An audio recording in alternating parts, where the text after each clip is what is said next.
possible. Grok 4, Unleash the Truth, coming this summer. All right, welcome to the Grok 4 release here. This is the smartest AI in the world. We're going to show you exactly how and why. It really is remarkable to see the advancement of artificial intelligence, how quickly it is evolving. I sometimes compare it to the growth of a human and how fast a human learns and gains conscious awareness and understanding. And AI is advancing just vastly faster than any human. I mean, we're going to take you through a bunch of benchmarks that that Grok 4 is able to achieve incredible numbers on. But it's actually worth noting that Grok 4, if given like the SAT, would get perfect SATs every time, even if it's never seen the questions before. And if even going beyond that to say like graduate student exams like the GRE, it will get near perfect results in every discipline of education. So from the humanities to like languages, math, physics, engineering, pick anything, and we're talking about questions that it's never seen before. These are not on the internet, and Grok 4 is smarter than almost all graduate students in all disciplines simultaneously. Like, it's actually just important to appreciate that's really something. The reasoning capabilities of Grok are incredible. So there's some people out there who think AI can't reason, and look, it can reason at superhuman levels. So, yeah, and frankly, it only gets better from here.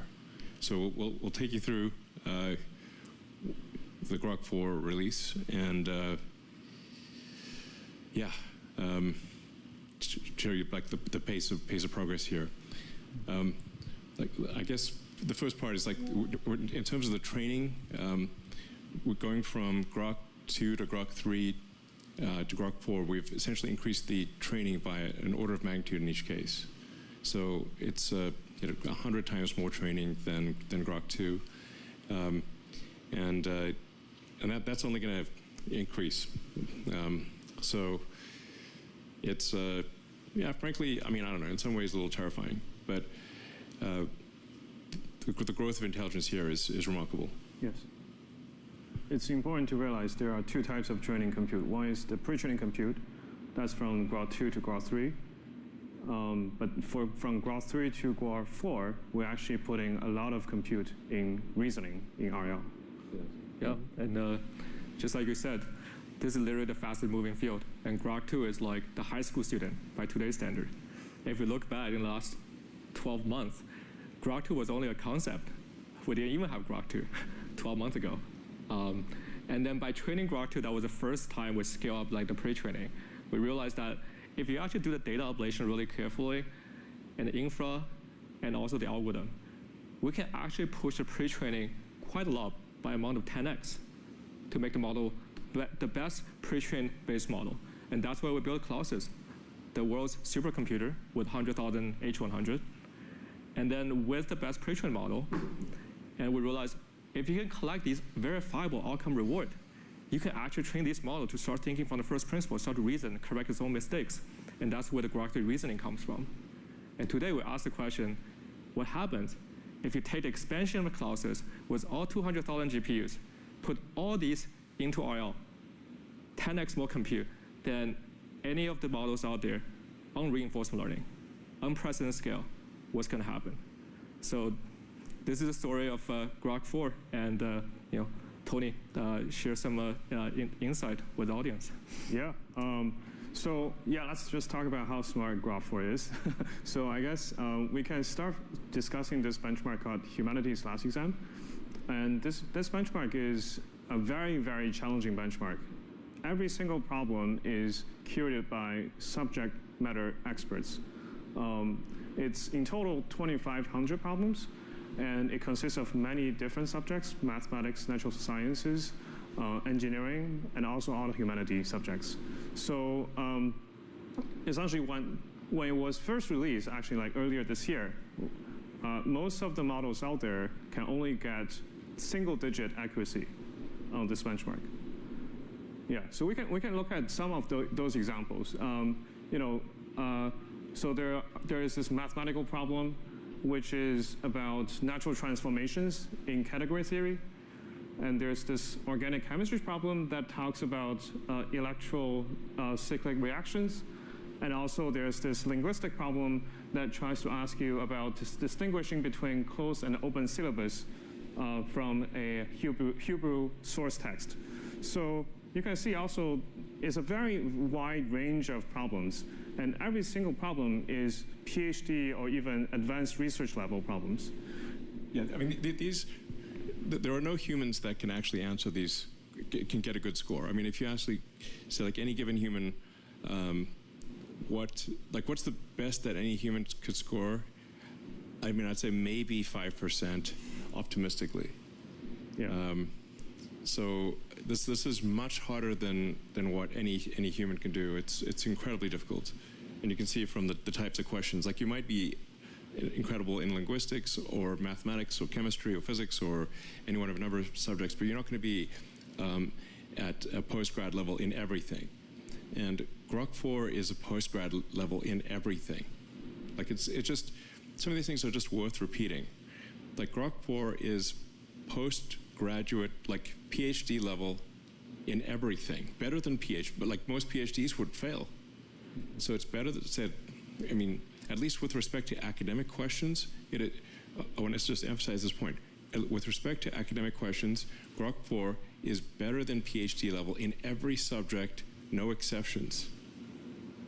Now, this doesn't mean that at times it may lack common sense, and it has not yet invented new technologies or discovered new physics, but that is just a matter of time. I think it may discover new technologies as soon as later this year, and I would be shocked if it has not done so next year. So I would expect Grok to, literally discover new technologies that are actually useful no later than next year, and maybe end of this year. And it might discover new physics next year. And within 2 years, I'd say almost certainly. Like, so just let that sink in. Yeah. So okay, so I guess we can talk about what's behind the scene of Grok 4. As Jimmy mentioned, we actually throwing a lot of compute into this training. When it started, it's only also a single digit. Sorry, the previous slide. Sorry. Yeah, it's only a single digit number. But as you start putting in more and more training compute, it started to gradually become smarter and smarter, and eventually solved a quarter of the HLE problems. And this is without any tools. The next thing we did was to adding tools capabilities to the model. And unlike Grok 3, I think Grok 3 actually is able to use CRO as well, but here we actually make it more native in the sense that we put the tools into training. Grok 3 was only relying on generalization. Here, we actually put the tools into training. And it turns out this significantly improves the model's capability of using those tools. Yeah, I remember we had like deep search back in the days. Yeah. So how is this different? Yeah, exactly. So deep search was exactly the Grok 3 reasoning model, but without any specific training, but we only asked it to use those tools. So compared to this, it was much weaker in terms of its tool capabilities. And unreliable. Yeah. And unreliable, right. Yes. And to be clear, like, these are still, I'd say, this is still fairly primitive tool use. If you compare it to, say, the tools that are used at Tesla or SpaceX, where you're using, finite element analysis and computational fluid dynamics, and you're able to run or say like Tesla does like crash simulations, where the simulations are so close to reality that if the test doesn't match the simulation, you assume that the test article is wrong. That's how good the simulations are. So Grok is not currently using any of the tools, the really powerful tools that a company would use, but that is something that we will provide it with later this year. So we'll have the tools that a company has, and have very accurate physics simulator. Ultimately, the thing that'll make the biggest difference is being able to interact with the real world via humanoid robots.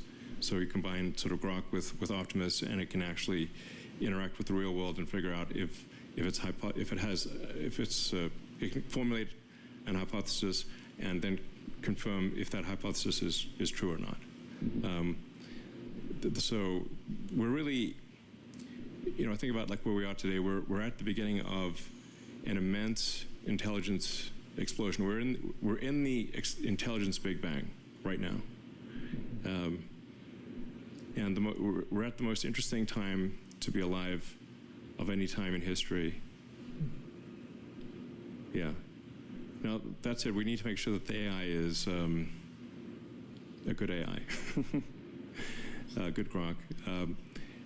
And the thing that I think is most important for AI safety, at least my biological neural net tells me, the most important thing for AI is to be maximally truth-seeking. So this is a very fundamental. Like you can think of AI as this super genius child that ultimately will outsmart you, but you can still you can instill the right values and encourage it to be sort of, truthful, I don't know, honorable, good things like the values you want to instill in a child that would ultimately grow up to be incredibly powerful.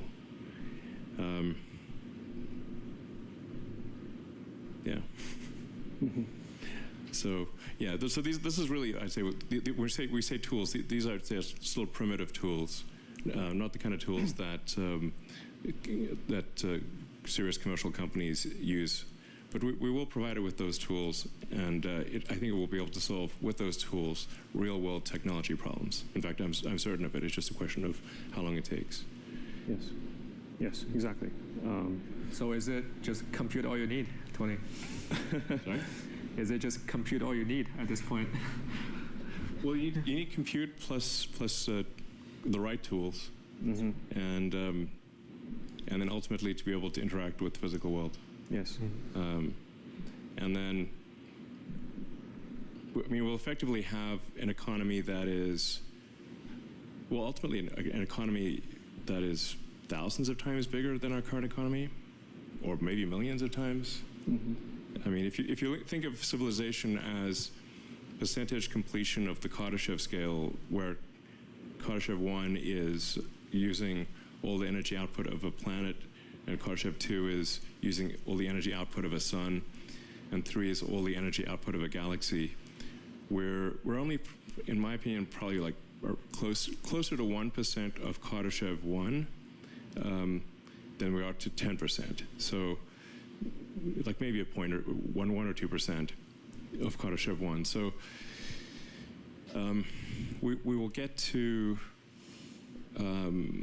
most of the way, like 80-90% Kardashev 1, and then hopefully, if civilization doesn't self-annihilate, and then Kardashev 2, like it's the actual notion of a human economy, assuming civilization continues to progress, will seem very quaint in retrospect.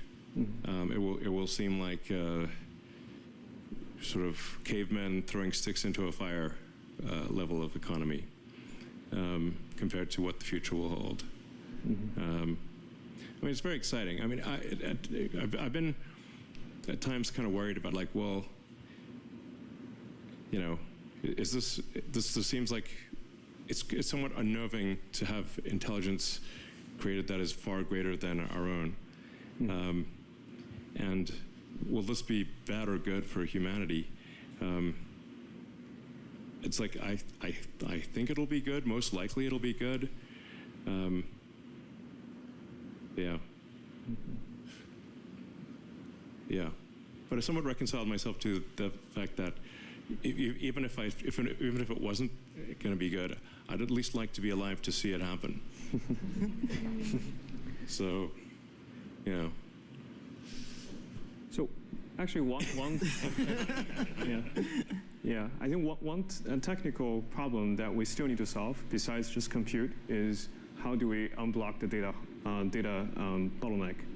Because when we try to scale up the RL, in this case, we did invent a lot of new techniques, innovations, to allow us to figure out how to find a lot of challenging RL problems to work on.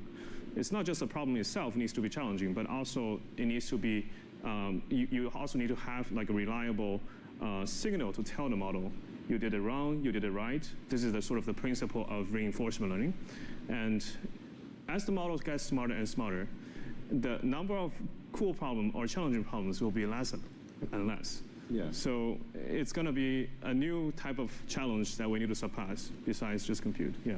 Yeah, we actually are running out of actual test questions to ask. So there's like even ridiculously, questions that are ridiculously hard, if not essentially impossible for humans, that are written down questions are swiftly becoming trivial for AI. Mm-hmm. So then there's, but you know, the one thing that is an excellent judge of things is reality. So, because if physics is the law, ultimately everything else is a recommendation. You can't break physics.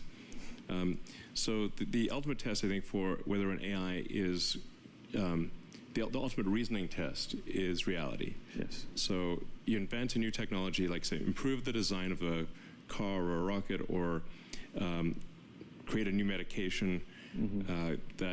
And does it work? Yeah. Does the rocket get to orbit? Does the car drive? Does the medicine work? Whatever the case may be, reality is the ultimate judge here. So it's going to be reinforcement learning, closing the loop around reality.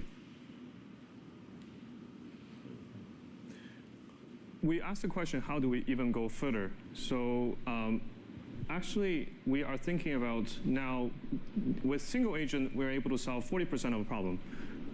What if we have multiple agents running at the same time? So this is what's called test and compute. And as we scale up the test and compute, actually, we are able to solve almost more than 50% of the text-only subset of the HLE problems. So it's a remarkable achievement, I think. Yeah, this is insanely difficult. These are so what we're saying is like a majority of the text-based of humanities, scarily named humanities last exam, Grok 4 can solve, and you can try it out for yourself. And with the Grok 4 Heavy, what it does is it spawns multiple agents in parallel, and all of those agents do work independently. And then they compare their work, and they decide which one. Like it's like a study group, and it's not as simple as a majority vote, because often only one of the agents actually figures out the trick, or figures out the solution. But once they share the trick or figure out what the real nature of the problem is, they share that solution with the other agents, yeah. And then they essentially compare notes. And then yield an answer.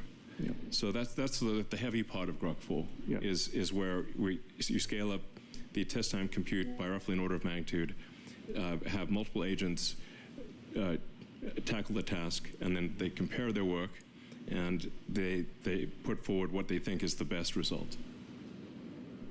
Yeah. So we will introduce Grok 4 and Grok 4 Heavy. Sorry, can you click the next slide? Sure. Yeah. Yes. So basically, Grok 4 is a single agent version, and Grok 4 Heavy is the multi-agent version. So let's take a look how they actually do on those exam problems and also some real life problems. Yeah. So we're going to start out here, and we're actually going to look at one of those HLE problems. This is actually one of the easier math ones. I don't really understand it very well. I'm not that smart, but I can launch this job here, and we can actually see how it's going to go through and start to think about this problem. while we're doing that, I also want to show a little bit more about like what this model can do and launch a Grok 4 Heavy as well. So everyone knows Polymarket. It's extremely interesting. It's the seeker of truth. It aligns with what reality is most of the time.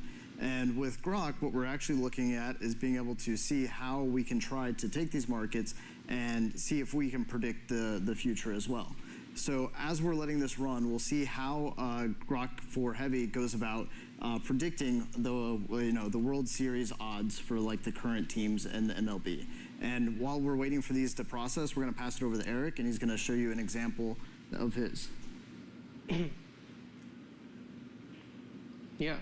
So I guess one of the coolest things about Grok 4 is its ability to understand the world and to solve hard problems by leveraging tools like Tony discussed. And I think one kind of cool example of this, we asked it to generate a visualization of two black holes colliding. And of course, it took there are some liberties. It's, in my case, actually pretty clear in its thinking trace about what these liberties are. For example, in order for it to actually be visible, you need to really exaggerate the scale of the waves. And yeah, so here's like, this kind of in action.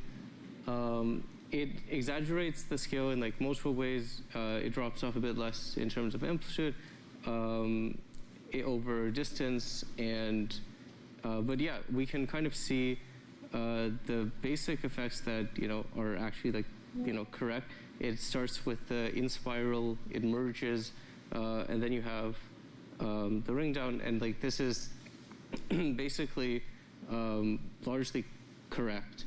Yeah, modulo some of the simplifications that need to do.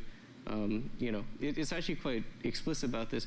It uses like post-Newtonian approximations instead of actually like computing the general relativistic effects at like near the center of the black hole, which is incorrect, and will lead to some incorrect results. But the overall visualization is is basically there, and you can actually look at the kinds of resources that it references. So here it actually it obviously uses search. It gathers results from a bunch of links, but also reads through a undergraduate text in analytic gravitational wave models. It reasons quite a bit about the actual constants that it should use for a realistic simulation. It references, I guess, existing real-world data, and yeah, it's a pretty good model. Yeah.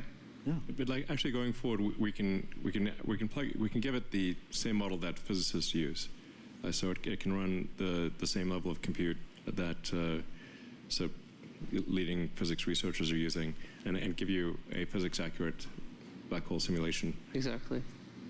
Just right now is running in your browser, so. Yeah, this is just running in your browser. Yeah, exactly. Pretty simple. So swapping back real quick here, we can actually take a look. The math problem is finished. The model was able to, let's look at its thinking trace here so you can see how it went through the problem. I'll be honest with you guys, I really don't quite fully understand the math, but what I do know is that I looked at the answer ahead of time, and it did come to the correct answer here in the final part here. We can also come in and actually take a look here at our World Series prediction.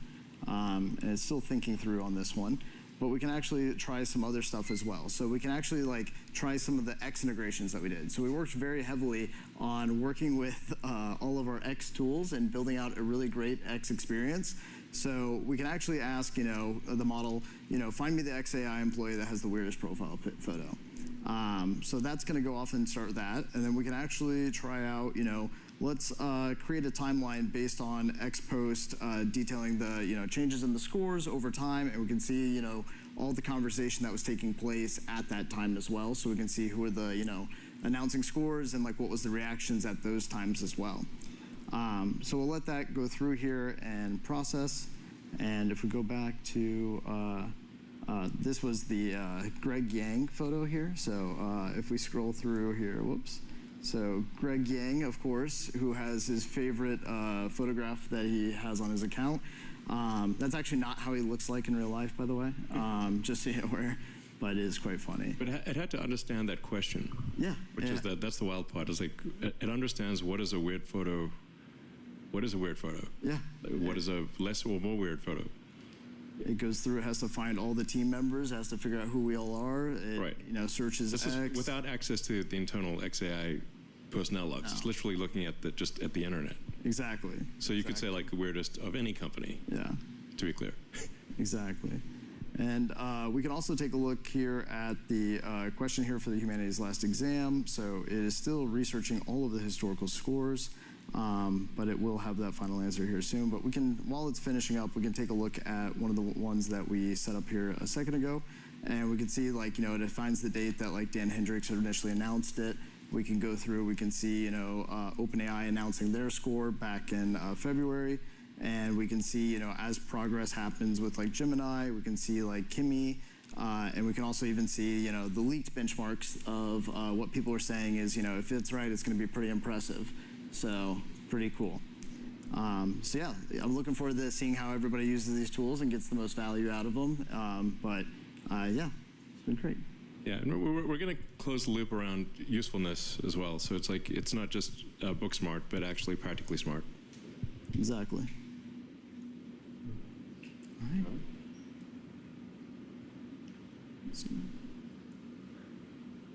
And we can go back to the slides here, yeah. So.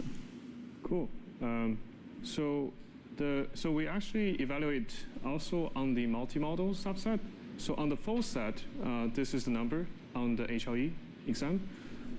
You can see there's a little dip on the numbers.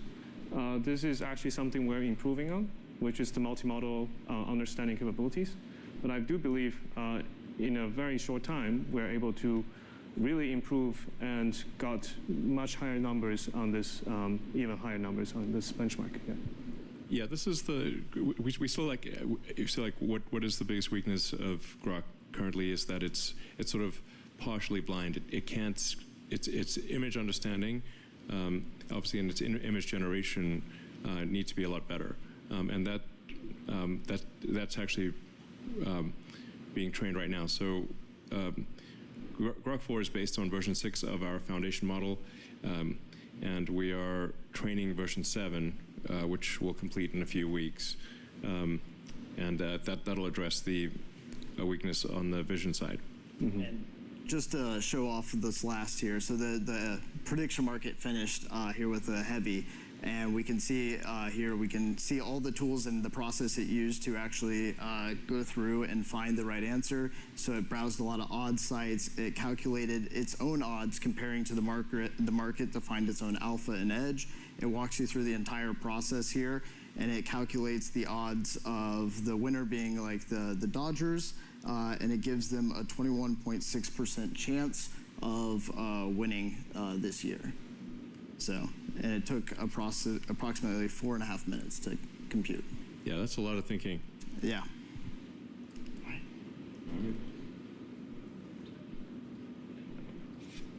We can also look at all the other benchmarks besides HLE. As it turned out, Grok 4 excelled on all the reasoning benchmarks that people usually test on, including GBQA, which is a PhD level problem sets. That's easier compared to HLE. On AMI 25, American Invitation Mathematics exam, with Grok 4 Heavy, we actually got a perfect score.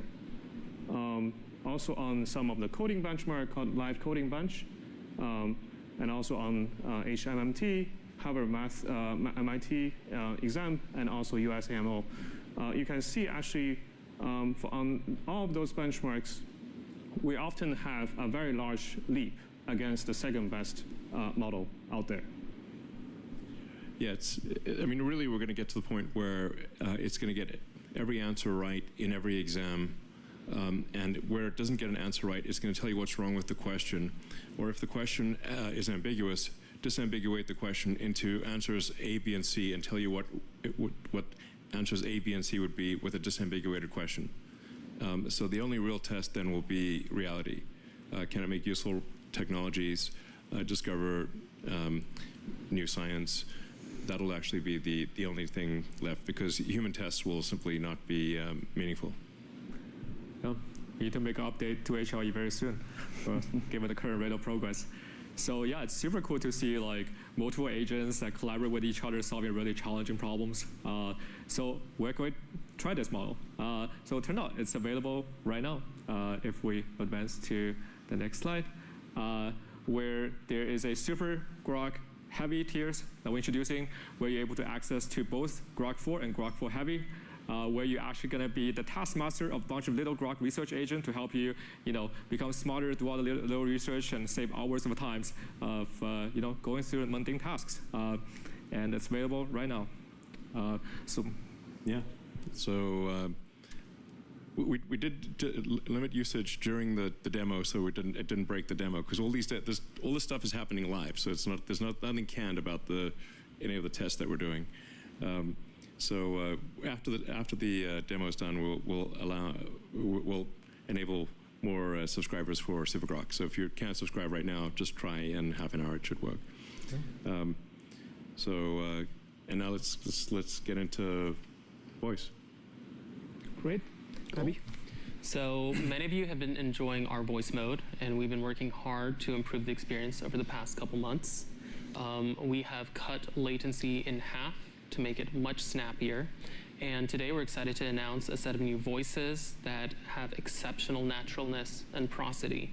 You might have noticed the movie trailer voice that opened up the live stream. That is one of our new voices, Sal, who's got that epically deep tone. And we're also excited to introduce Eve, a beautiful British voice who's capable of rich emotions.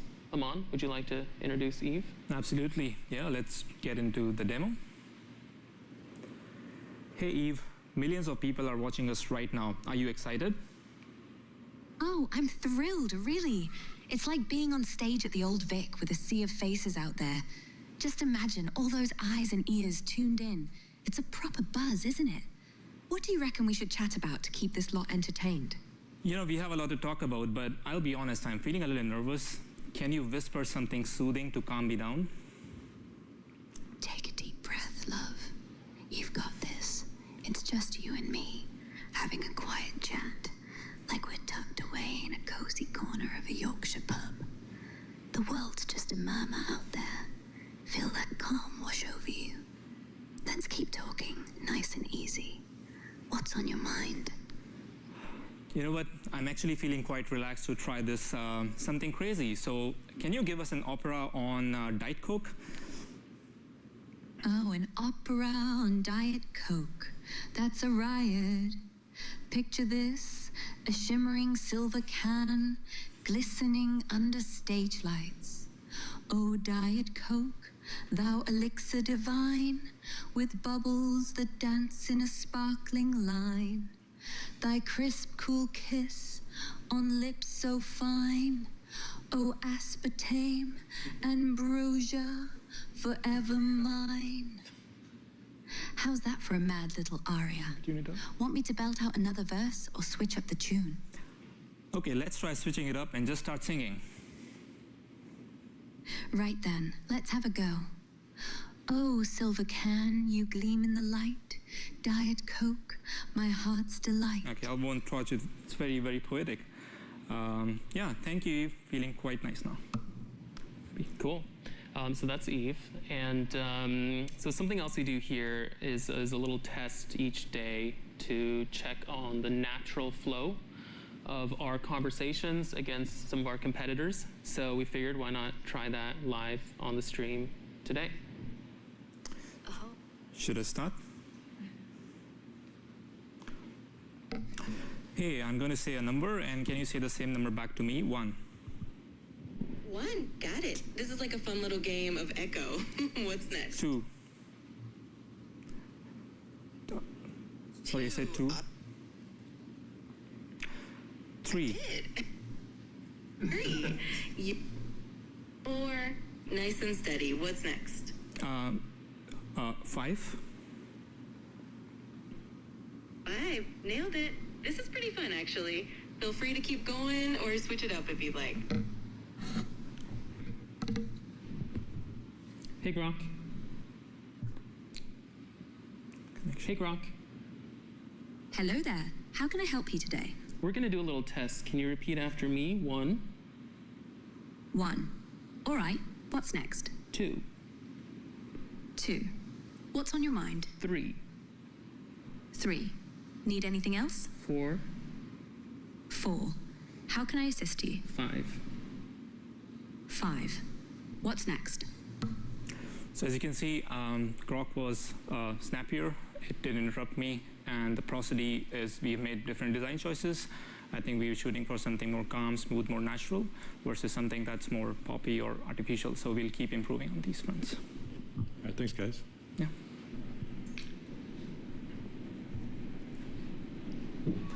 Yep. So since the launch of the voice model, we actually see the 2x faster end-to-end latency in the last 8 weeks, 5 different voices, and also 10x the active user. So Grok Voice is taking off. Now, if you think about releasing the models, this time we're also releasing Grok 4 through the API at the same time. So if we go to the next 2 slides, so we're very excited about what all developers out there is going to build. So if I think about myself as a developer, what the first thing I'm going to do when I actually have access to the Grok 4 API? Benchmarks. So we actually ask around on the X platform, what is the most challenging benchmarks out there that is considered the holy grail for all the AGI models? So turns out AGI is in the name, ArcAGI. So the last 12 hours, kudos to Greg over here in the audience. So who answered our call, take a preview of the Grok 4 API and independently verified, the Grok 4's performance. So initially we thought, hey, Grok 4 is just, we think it's pretty good, it's pretty smart. It's our next-gen reasoning model, spend 10x more compute, can use all the tools, right? But turned out, when we actually verify on the private subset of the ArcAGI v2, it was like the only model in the last 3 months that breaks the 10% barrier. And in fact, it was so good that actually gets to 16%, well, 15.8% accuracy, 2x of the second place, that is the Cloud 4 Opus model. And it's not just about performance, right? When you think about intelligence, having an API model drives your automation. It's also the intelligence per dollar, right? If you look at the plots over here, the Grok is just 4 is just in the league of its own. All right, so enough of benchmarks over here, right? So what can Grok do actually in the real world? So we actually, contacted the folks from Enden Labs who, were gracious enough to, try to Grok in the real world to run a business. Yeah, thanks for having us. So I'm Axel from Enden Labs. And I'm Lucas, and we tested Grok 4 on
It turned out it's able to help the scientists to sniff through, millions of experiments logs, and then, just like pick the best hypothesis within a split of seconds.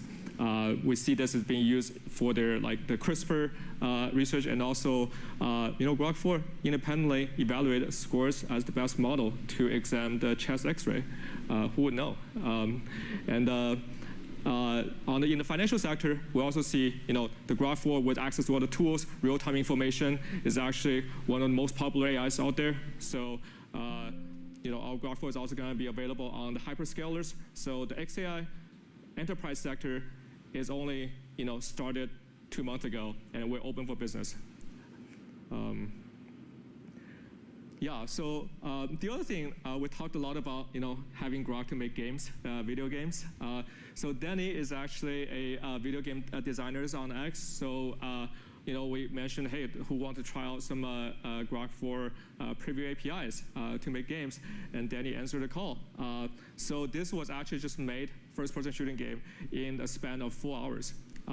Some of the unappreciated hardest problem of making video games is not necessarily in coding the core logic of the game, but actually go out, source all the assets, all the textures of files, and to create a visually appealing game.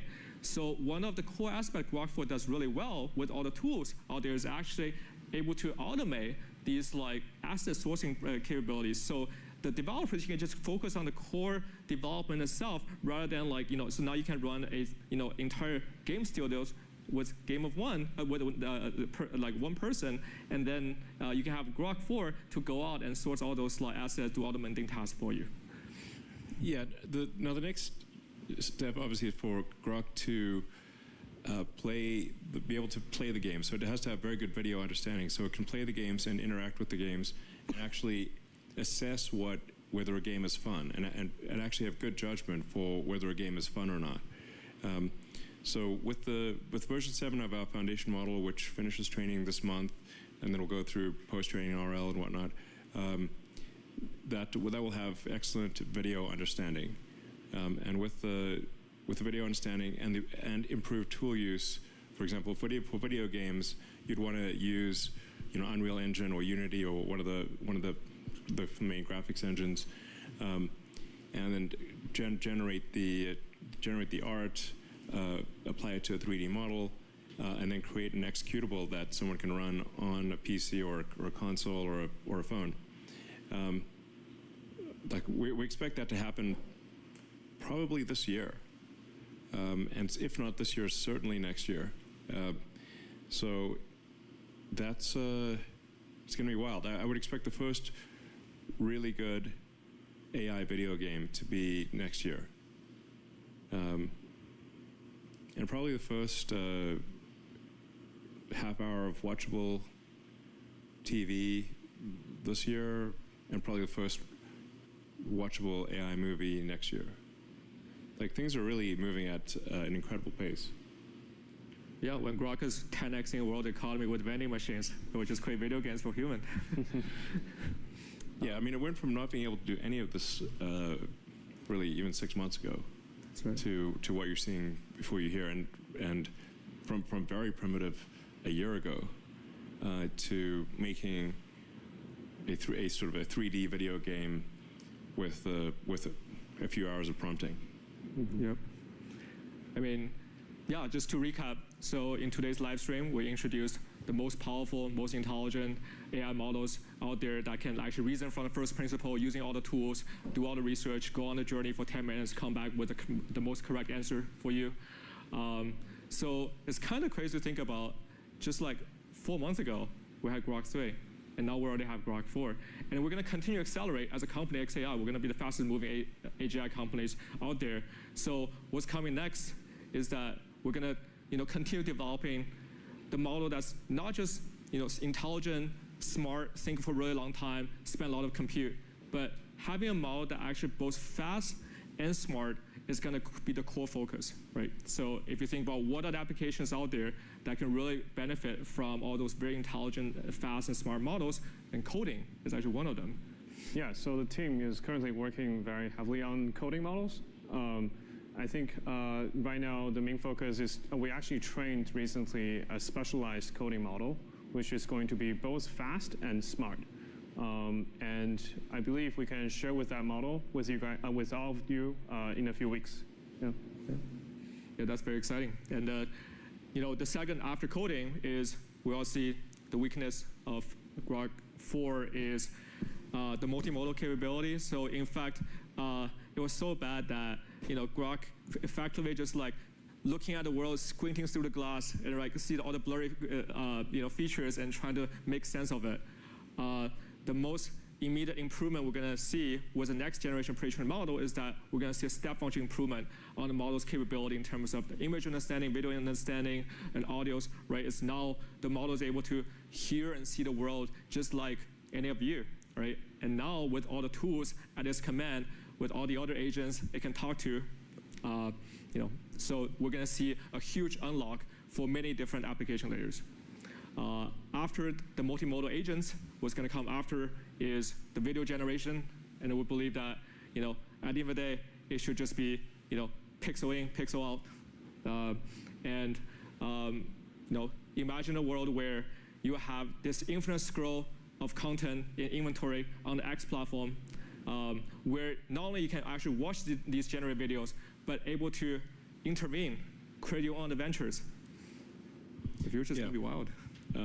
And we expect to be training a video model with over 100,000 GB200s, and to begin that training within the next 3 or 4 weeks.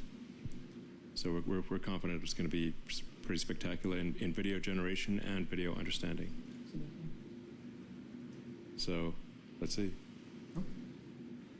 So that's anything you guys want to say? Other than that, I guess that's it. Yeah, it's a good model, sir. Good model. It's a good, yeah. Well, we're very excited for you guys to try Grok 4. Yeah, thank you. All right, thanks everyone. Thank you. Good night.